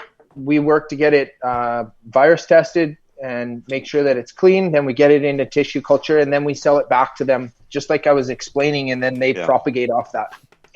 And it's a really intelligent idea, and I truly believe it'll be the way of the future. So your genetics now are being sold where? You said Ontario and BC. Yeah, so that's we sell seeds. So so it's Herbaceous is our seed brand.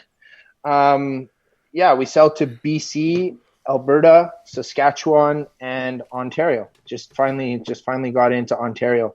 So we're a team of 4. There's literally 4 of us that work at CanGenX. We make and distribute Mantis. We do the tissue culture, and we work direct with other licensed producers. And then we produce seeds and we sell to the major provinces across Canada, and I'm sure you guys are super aware of this. It's like, for the people, we got our cannabis license. We're off to the races. It's going to be amazing. The hardest part isn't actually getting your license. The hardest part is getting your product into the provinces. It's crazy. It's like the amount of work that it takes and money and it's wild. But so we're pretty proud to say that we are selling to the biggest provinces with such a small team, and that we were able to do that within a year since we got our nursery license. So. Oh yeah. We're well aware of how hard it is to get stuff. Lenny, how long's it been that we've been working on hash? Oh, a while. That's basically my fucking job all day. Yeah. Making hash. Getting our shit into places. Yeah. Oh, and hash too. Like how many other companies are selling hash like that? I think that's a really smart angle to come at, because it's not a market that it's not a product that's already like totally saturated, right? Ours is bubble hash. And there's actually talk. Washed. There's talk about hash making a comeback. Well, it's going to here in Nova Scotia on the 21st, because we've just had our hash released on our medical platform, which I get to try on Monday. Awesome. Early reports say it's amazing. Hey. Tuesday, if I let you. Yeah. Yeah, remember, Lenny, I'm his gatekeeper because I got his hash for him. Oh, yeah? Yeah. But no, Mike, like I say, Mike brought up a really interesting point that people don't get it, and all these like micro growers and everyone's getting a license. Its trick is distribution, how to sell it. Yeah. It's not easy. Yeah. No. I talked to and it's still, so there's like 680 licensed producers now across Canada, like close to 700 license holders. And it's still, every Friday you look, it's like 10 more and 10 more. and you're still talking to these companies that are building these huge facilities and they're like, they're thinking, they're looking at these huge dollar signs, but it's like, so do you have someone that's going to purchase your product? Like, how can you spend that amount of money this late in the game thinking that you're going to make millions of dollars and you don't have a purchaser set up yet? You need a strategy. If it's actually, that was just in the news here recently about somebody that's set up to grow and can't sell it because he's got nobody to sell it to. He can't sell it directly to the liquor store. So he's got to sell it to another licensed producer. Licensed producer is producing enough that they don't need to buy somebody else's. You didn't get the medical sales license. You just So let's talk about like how disgusting is it that nothing's selling unless it's over 25% THC. Like that's just the reality. Is nobody's buying that. And I don't know why, because you can get just as wrecked off of something that's only 16 or 18%, depending on the strain. I know. Absolutely. It's all about the terpenes. The education is not there. People have not taught people anything other than THC level is where it's at. That's why we see marketing out there on the black market with edibles saying 500 milligrams of THC. Why? Yeah. Tell the truth how much there is. People don't need 500 milligrams. If you're giving somebody 500 milligrams, it's a waste.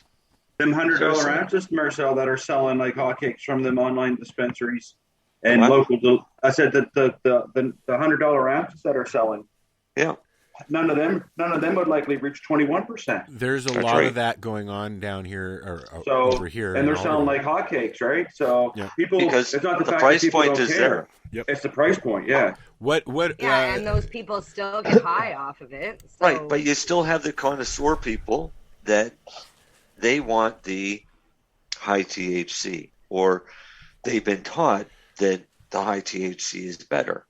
So I was talking to my brother-in-law the other day, and I'm like, so what do you buy? Because like I very rarely am purchasing from the dispensaries because of I've got access to different strains and like whatever. But he's like, well, yeah, I always buy the 25% plus, and I was like, well, why?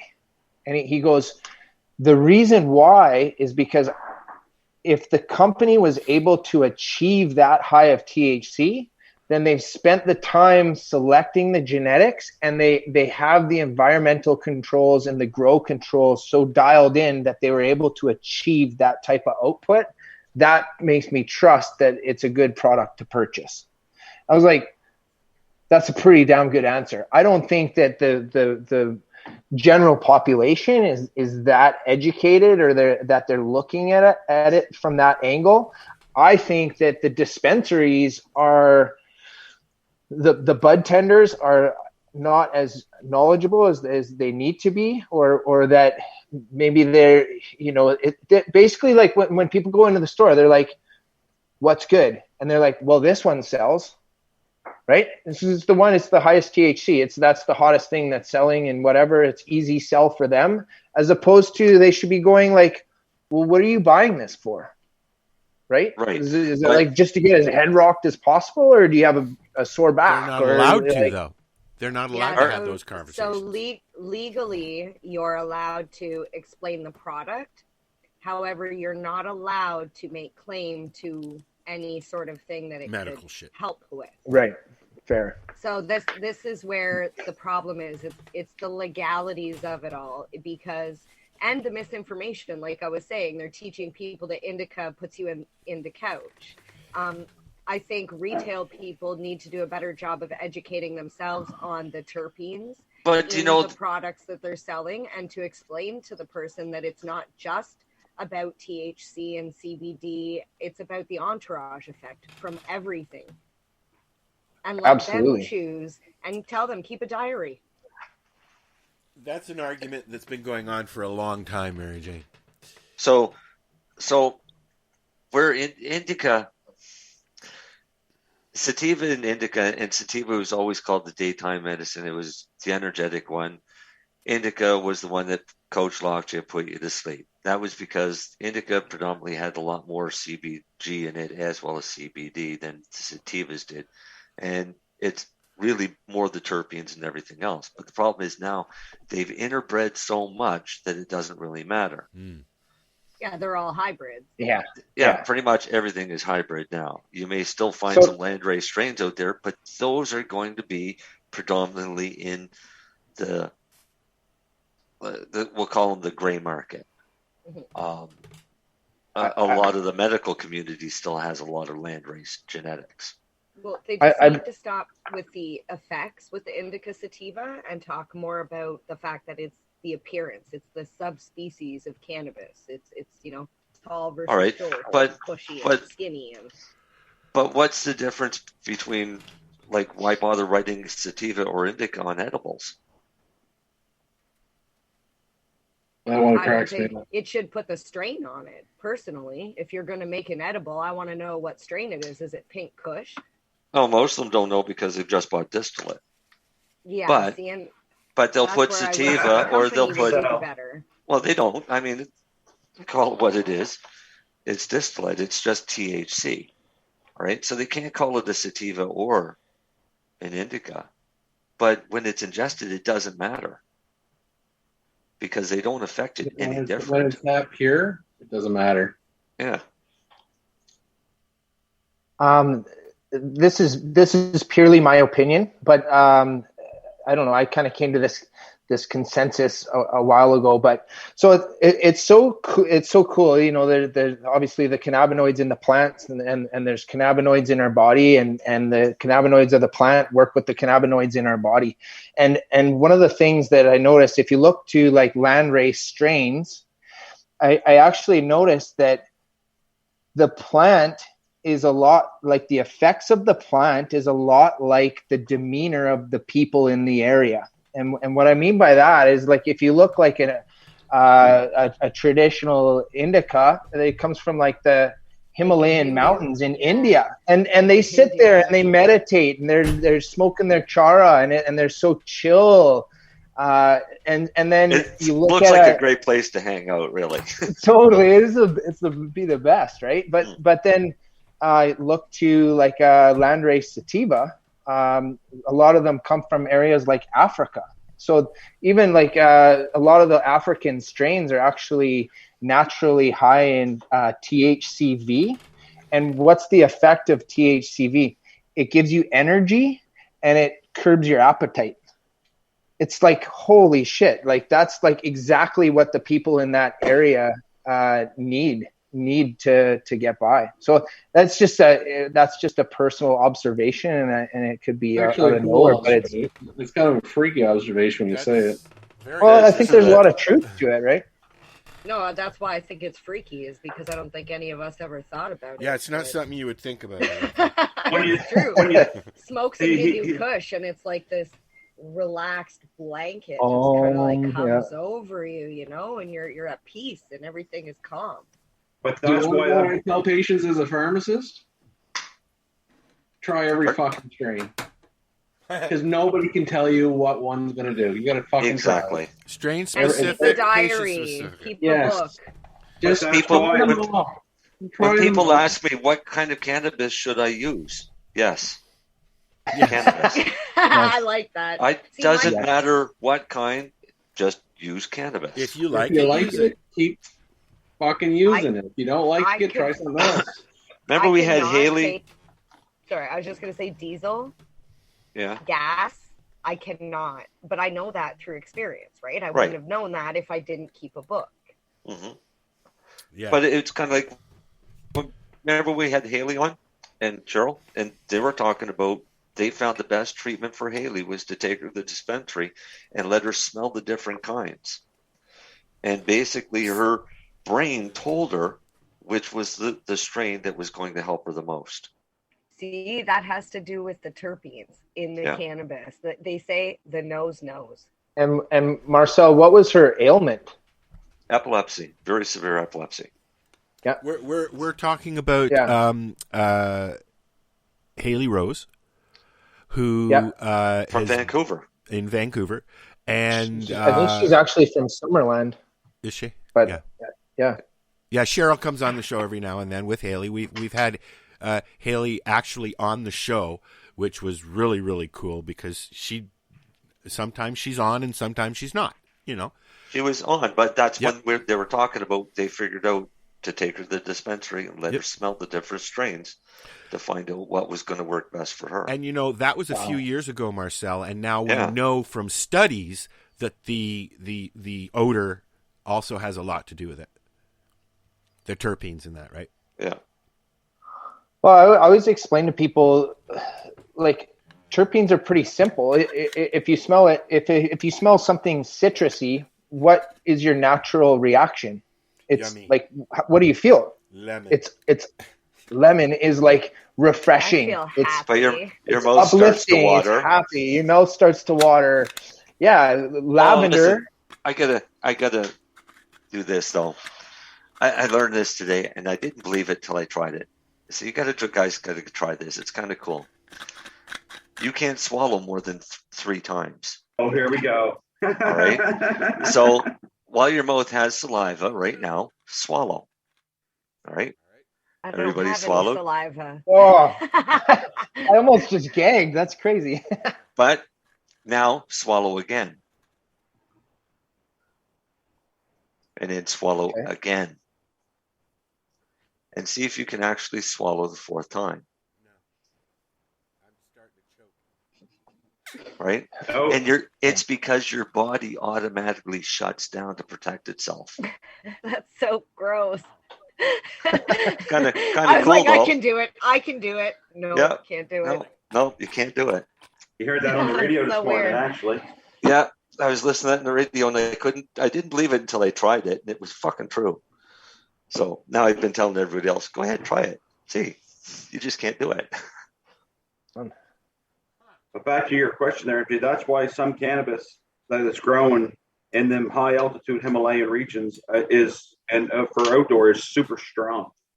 It's because it produces a heck of a lot more trichome to protect itself from the sun up there. Right. Yeah. Well, and trichomes are also, it's a natural defense. So like insects don't want to land on it because they're sticky. Yep. Oh, it's very sticky. If you can figure out sticky shit. You can If see you can them figure right behind Marcel right now. If you can figure out a sunscreen, if you can make sunscreen out of it and it wasn't so sticky, you'd have the best sunscreen in the world. Oh yeah. Oh my God. Oh, there's an idea. Funny. If you eat story. cannabis, and I prove this, I used to sunburn all the time. Like, I mean, blister sunburn, until I started ingesting cannabis every day. And because I've been doing that now since 2009, I don't sunburn. I just tan.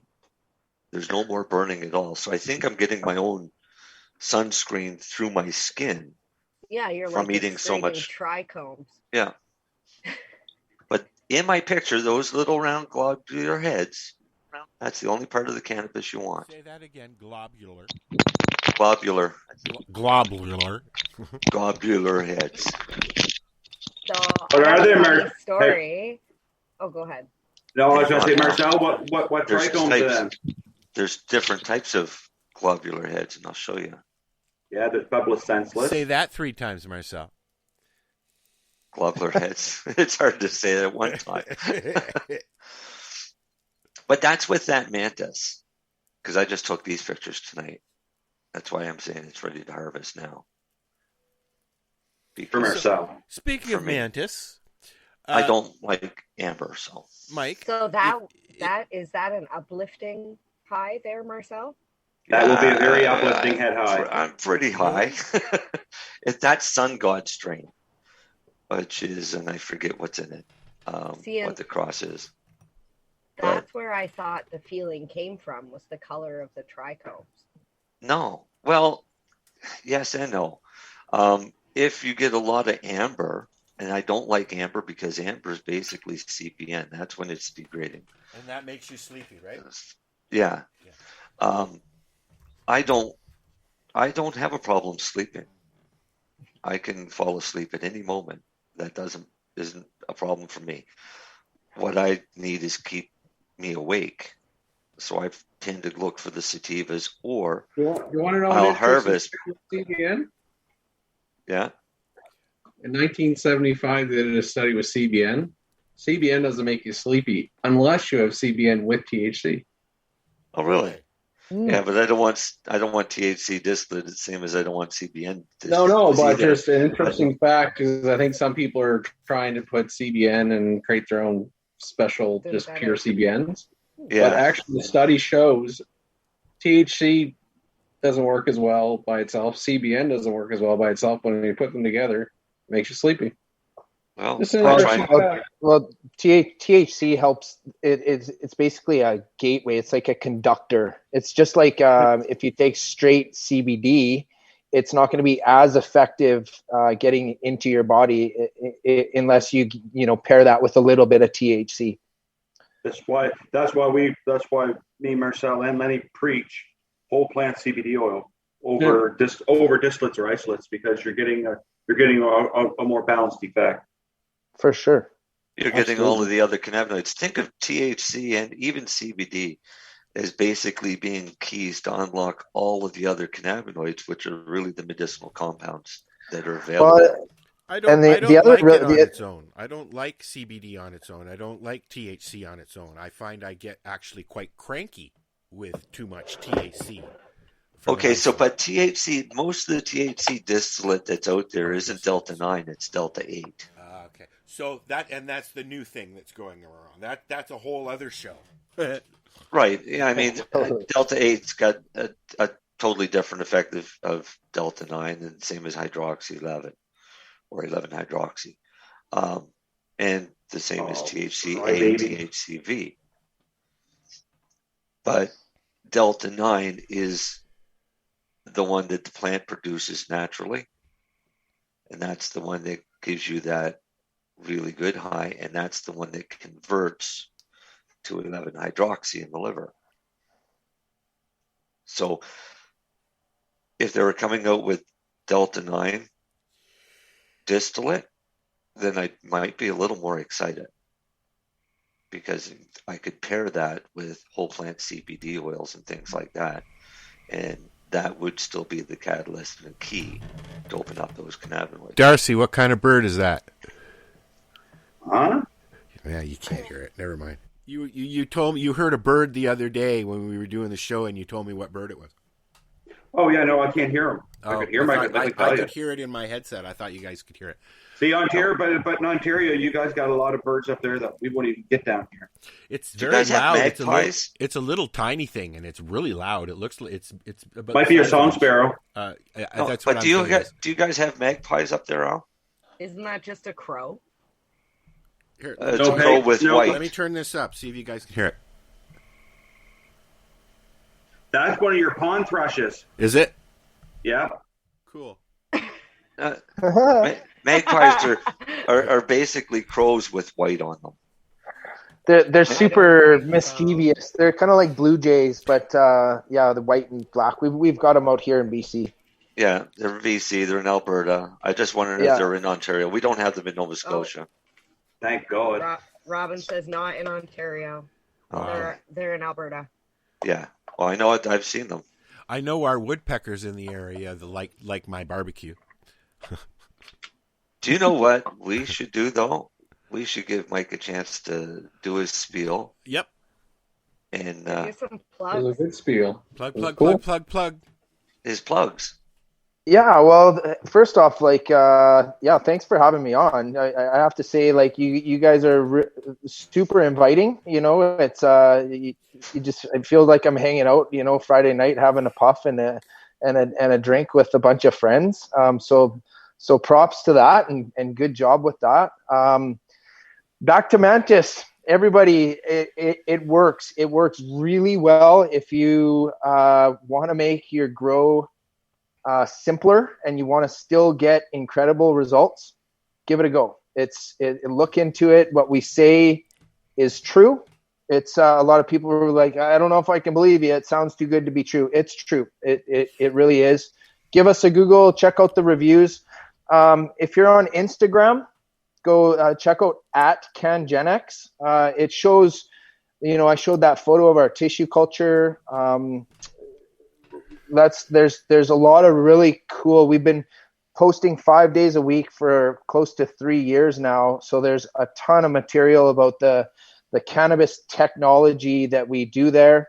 Another thing I didn't get a chance to bring up, anytime if you want to do sex testing, all I need is a sample of a leaf about the size of your thumb, scent, and we can we test it molecularly. So we look to its DNA to tell you if it's male or female. So literally you can have a little, like your plant there, you could take a leaf off and I could tell you if it's male or female. So what does something like that cost to do?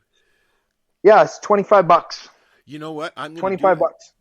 Not with this one, but with one, just to see, Yeah, for sure. We've got lots of clients that they're large scale outdoor growers and they're working with regular seed. And so boom, boom, boom, we weed through all the males right away. They know that they're dealing with females. So yeah, it's just a great service, and it's quite affordable when you think about the time and money you put into that plant and the risk. Remove the males before they become an issue. Again, review, like for Mantis, take advantage of that promo code. I mean, 40% is that's a legit discount. I've put those in our Facebook chat as well, so they are there. And you'll if you want to give the website again and give the promo codes again, then anybody who wasn't listening earlier will get them as well. For sure. So check us out at Mantis Buffered Nutrients. Promo code is first time #1. That's first time, no space, all caps lock. Put that in the discount bar. That's going to save you 40% off your first order. After that, if you order 4 or more and you put in the number 4 and then or more with no space 1, that gets you the same rate moving forward if you're ordering 4 or more at a time. And again, those are in the video as well, so you can scroll through the chat and you'll find that if you can't figure awesome. it out. Yeah. My last plug is, guys, check out our seed company, our brand called Herbaceous. They're incredible. The one thing I will say about them, they're stable seed lines. So they're all F5 or higher, which means we're not just breeding the mom and dad together and selling you the offspring where there's a huge chance of you having a lot of variability in your plants. When you grow with our genetics, you can expect to get very uniform and stable plants moving forward. They are regular. So again, maybe get them sex tested, or play with them and do some crossbreeding of your own. It's totally up to you. But again, yeah, been a huge pleasure. I appreciate your guys' invite to being able to preach about our products, and we're super proud of them and where we're gonna go with them. Well, I'm gonna. Marcel has my contact information. Please, I'd like to try it, and we'll talk about it on the show like Marcel does, and then because you'll get an honest to goodness newbie attempt, and Mary Jane's got a picture.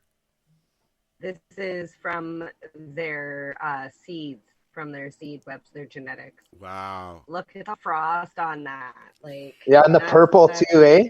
Like that's the Denali there. Yeah. Like, look at the trichomes. Like, this is beautiful. Oh, somebody in the chat says, do you dye your beard or is that natural? Okay. Yeah, actually, it comes with a pretty good story. Thing, eh? That's totally. So here's the story. I got frostbite on my chin from snowboarding. And as that was healing, I actually went to Mexico. And it was a cloudy day, and I didn't put any sunscreen on it. And so I sunburnt the shit out of it. So I had this huge blister about the size of a toonie. It was just jiggling away. And then, of course, that night I'm in the discotheque, like dancing away to Vengabus or something like that. And everybody's going, hey, hey, hey. And I go to do the world's biggest worm, and my arms gave out, and I smashed my chin on the dance floor. And I ripped the whole blister off, and so now my chin, it's just like there. It's like, yeah, you're done. There's no more color. So now speaking, I got that's the coolest shit ever. It's like yin yang. Speaking of snowboarding, next week we have what's his last name? Right, it's Ross Regabuto.